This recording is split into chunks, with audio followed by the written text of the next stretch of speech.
आप लोग? उम्मीद करती हूँ कि मेरे सभी प्यारे बच्चे एकदम बढ़िया होंगे, स्वस्थ होंगे, मस्त होंगे। और मस्त तो होंगे ही, पेपर जो खत्म हो गए हैं। पर बच्चों, क्या क्लास 10 तक ही पढ़ाई करनी थी? एक छोटा सा क्वेश्चन मेरा, इसके बाद मैं आगे की बात शुरू करूंगी। बच्चों, सिर्फ और सिर्फ क्या क्लास 10 तक ही हमें अच्छे से पढ़ना था? तो आप कहोगे नहीं मैम, क्लास 10 तक नहीं पढ़ना था। ऑब्वियसली हमें क्लास 11 12 में बहुत अच्छे से पढ़ना, और हमें पता है कि क्लास 11th एंड 12th वो क्लास है जो हमें हमारा ड्रीम पूरा करवाएगी।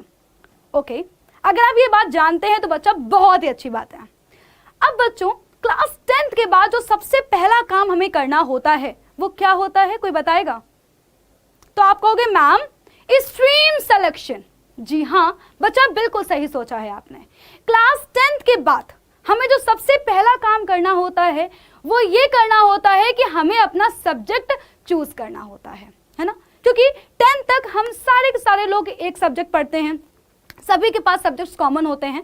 बट क्लास 11th में हम जो भी सब्जेक्ट चूज करेंगे वही हमारा फ्यूचर डिसाइड करेंगे। क्योंकि बच्चों, मैंने आपको बोला भी है कि ये लाइफ चेंजिंग डिसीजन होने वाला है।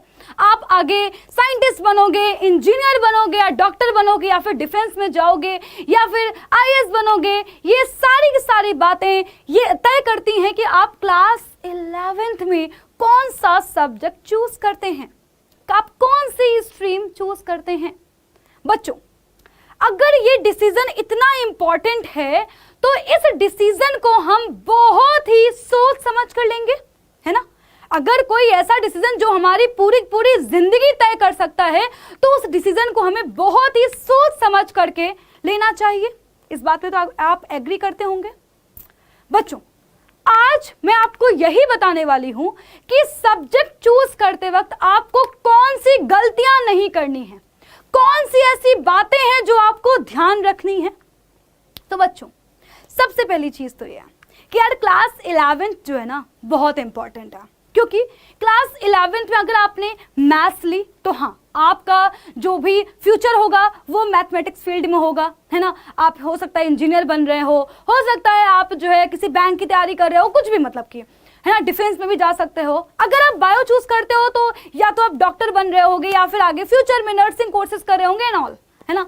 सो बच्चों, क्लास 11th एंड 12th में जो पढ़ाई हम करते हैं वो बेटा जी ऑब्वियस सी बात है कि सब्जेक्ट ओरिएंटेड होती है। मतलब कि अगर आप बायो चूज करेंगे तो बायोलॉजी के अंदर बहुत ही डेप्थ में आप पढ़ने वाले हैं। अगर आप मैथ्स चूज करेंगे तो मैथ्स के अंदर बहुत ही डेप्थ में पढ़ने वाले हैं।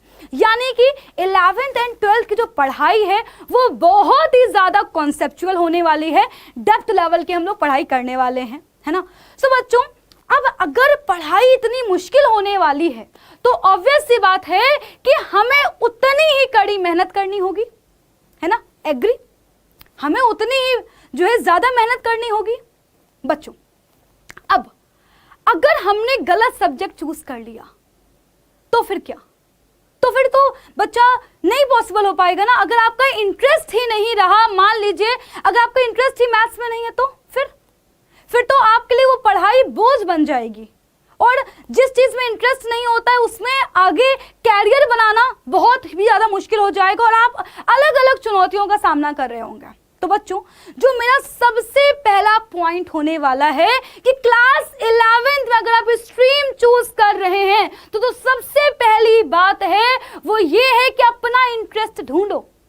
बच्चा, क्लास 10th में आपने बहुत मेहनत करी, बहुत ही अच्छे से पढ़ा, और मुझे लगता है कि क्लास 10th की जो पढ़ाई है ना वो आपको बहुत ज़्यादा सिंसियर और मैच्योर बना देती है। क्योंकि अब आप अपनी कैरियर की रिस्पॉन्सिबिलिटी खुद ले रहे हैं, अब आपने सोचना शुरू कर दिया है। और मुझे यकीन है कि मेरा हर बच्चा इस पूरे 1 साल में बहुत ही मैच्योर और रिस्पॉन्सिबल हो चुका है, अपने लिए सही और गलत का निर्धारण खुद कर सकता है।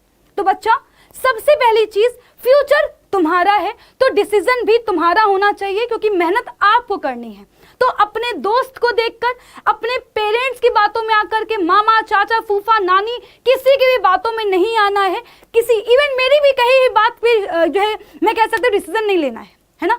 क्योंकि फ्यूचर आपका है, मेहनत आपकी है, तो डिसीजन आपका होना चाहिए। तो सबसे पहली चीज तो ये है कि आप अपना इंटरेस्ट देखो। अगर लर्निंग्स अच्छी हैं, है ना, डायग्राम्स अच्छे लगते हैं, तो बच्चा बायो चूज करो। अगर कैलकुलेशन पार्ट अच्छी है, अगर आपका सपना है इंजीनियर बनने का, है ना, मैथमेटिक्स में जो है आगे जाने का, डिफेंस में अगर जाने का सपना है तो मैथ्स चूज करो, है ना। सो बच्चा आपका जो सबसे पहला काम है वो यही कि खुद से लगातार सवाल पूछो कि क्या मैं मैथ्स में अच्छा हूं या फिर क्या मैं आगे डॉक्टरी लाइन में जाना चाहता हूं। ठीक है बच्चों, द वेरी जो है second point, the very important second point वो ये है कि भाई अपनी क्षमता। सेकंड पॉइंट क्या है? क्षमता, है ना। बच्चा आप सबको पता है कि आपकी क्षमता क्या है ना। हम सबको अपना लेवल पता होता है। अगर आपकी क्षमता है कि नहीं मैं बहुत पढ़ाई करके मैं जेई और नीट निकाल सकता हूं, है ना, अगर ये ड्रीम आपका है ना, तो इसके लिए आगे जाओ। ठीक है, किसी के भी कहने पे मम्मी ने कह दिया कि हमें जो है डॉक्टर को, बिटिया को डॉक्टर बनाना है, नहीं पढ़ना तुम्हें। अगर तुम तैयारी कर सकते हो नीट की तो जाओ आगे। तुम्हारा इंटरेस्ट मान लो डिफेंस में जाने का, घर वाले कह रहे नहीं भैया हमें तो बच्चे को इंजीनियर बनाना है, नहीं, खुद के लिए लड़ो। अगर तुम्हें लग रहा है मम्मी कह रही है भैया सरकारी नौकरी करनी है, सरकारी नौकरी कर लो, बट तुम्हें लगता है कि तुम एक बहुत ही अच्छी इंजीनियर बन सकते हो, तो तुम बिल्कुल बेझिझक होकर के जेई की तैयारी स्टार्ट करो। तो बच्चा second point, the very important second point ये है कि भैया अपनी क्षमता के अकॉर्डिंग आपको अपना गोल सेट करना है और उसके लिए तैयारी अभी से स्टार्ट कर देनी है। एंड बच्चा जो थर्ड पॉइंट है वो ये है सही शुरुआत, है ना, सही शुरुआत। देखिए बच्चों,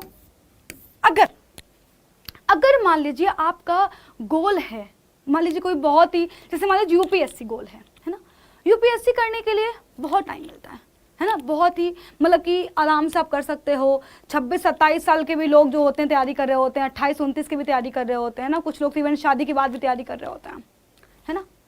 बट अगर तुम्हारा सपना जेई का है तो तुम्हारे पास जो सही शुरुआत करने का टाइम है वो अभी है, क्लास 11th, है ना।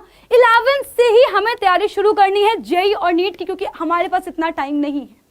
तो बच्चा अपना जो भी तुम्हारा टारगेट है उसको पहले तो बिल्कुल सही तरीके से सोच लो, उसके बारे में आगे पीछे सारी चीज़ सोच लो, अपनी फैमिली के बारे में सोचो यार, तो कि तुम्हें उनके लिए करना है, कितना बेहतर उनके लिए तुम करना चाहते हो, उन सारी चीज़ों को सोच विचार करके क्या करना है, सही शुरुआत कर देनी है। और ये सही शुरुआत कैसे होगी? सही शुरुआत हमारी होगी 11th से। इसलिए मैं बहुत ही ज्यादा बच्चों आपसे इस बात पर जोर दे रही हूं कि तुम्हारा खुद का सपना होना चाहिए वो, क्योंकि जब सपना तुम्हारा होगा ना तो ललक अंदर से होगी, फिर तुम्हें किसी मोटिवेशन की, गाइडेंस की जरूरत ही नहीं पड़ेगी, है ना, कि कोई आके तुम्हें मोटिवेट करे, इंस्पायर करे, उसकी जरूरत ही नहीं पड़ेगी अगर तुम्हारा वो सपना खुद का होगा। सो बच्चा इसलिए मैं बोल रही हूं बार बार कि अपना टारगेट डिसाइड करो, सही शुरुआत करो और सही टीचर से पढ़ो। और सही टीचर्स आपको कहाँ मिलेंगे? सही टीचर्स आपको मिलेंगे डाउटनेट पर।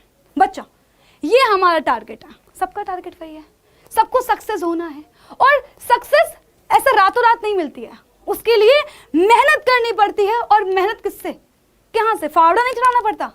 इतनी किताबें देख रहे हो, ये किताबें ही हमारी वो सीढ़ियां हैं जो हमें सक्सेस बनाएंगी, जो हमें सक्सेसफुल बनाएंगी, जो हमें सफलता हमारे कदमों में जो है होगी। ये किसके हाथ में है? ये हमारी इन किताबों के हाथ में है। और किताबों को कौन पढ़ेगा? आप पढ़ेंगे। क्यों पढ़ेंगे? क्योंकि सपना आपका है ना, कैरियर आपका है। सो बच्चों अभी से ही सोचना शुरू करो, सही डिसीजन लो और सही शुरुआत करो, क्योंकि बच्चों आपको पता है ये हमारा नया कल होने वाला है और नए कल का जो है शुरुआत, आगाज होना बहुत जरूरी है। सो इसीलिए डाउटनेट लेकर के आया है आगाज बैच, जिसमें हम क्लास 11th में सारे टीचर्स आपको जिस तरह से क्लास 10th में गाइड किया था, पढ़ाया था, पढ़ाई हमारे साथ पढ़ाई नहीं लगती थी, है ना, हम सारे टीचर्स ही आपको क्लास 11th में जो इतना विराट रूप है ना कोर्स का, उसमें भी आपको इंटरेस्ट दिलवाएंगे, उसमें वो भी आपके लिए बहुत ही आसान बनाएंगे बच्चों। सो क्लास 11th में हम सारे टीचर्स ही आपको पढ़ाने वाले हैं, डिटेल में पढ़ाएंगे। पढ़ाने के बाद आपको टेस्ट भी देंगे, आपका टेस्ट भी लेंगे, है ना। और बच्चा आपको जो है ना वन शॉट रिवीजन भी देंगे, सुपर 50 क्वेश्चंस देंगे। जो बच्चे अच्छे हैं उनके लिए हम लोग जो है भाई रैंकर्स बैच भी बनाएंगे, लाइव सेशन भी लेंगे, है ना, होमवर्क भी आपको देंगे। तो ये सारी की सारी चीजें आपको मिलने वाली हैं। और मैंने क्या बोला कि भाई जेईई और नीट अगर तुम्हारा सपना है तो उसके लिए सही शुरुआत है क्लास 11। तो डाउटनेट लेकर के आया है नीट 2025, जेईई 2025 का भी आगाज बैच, जिसकी भी क्लासेस स्टार्ट हो रही हैं 15 मार्च से। ठीक है, तो स्ट्रेस नहीं लेना है क्योंकि डाउटनेट का परिवार आपके साथ है, डाउटनेट के सारे टीचर्स आपके साथ हैं। आपका सपना हकीकत में बदलवाने की जिम्मेदारी हमारी है। तो अगर कोई भी डाउट आ रहा है तो 0124-715-8250 पे कॉल करना है। कोई भी डाउट हो, चाहे वो नीट के लिए हो, चाहे वो जेईई बैच के लिए हो, चाहे वो क्लास 11 का आगाज बैच के लिए हो। तो बच्चों आगाज करो एक नए कल का आगाज बैच के साथ। मिलती हूँ आपसे अपने अगले सेशन में, तब तक ले बाय बाय, टेक केयर।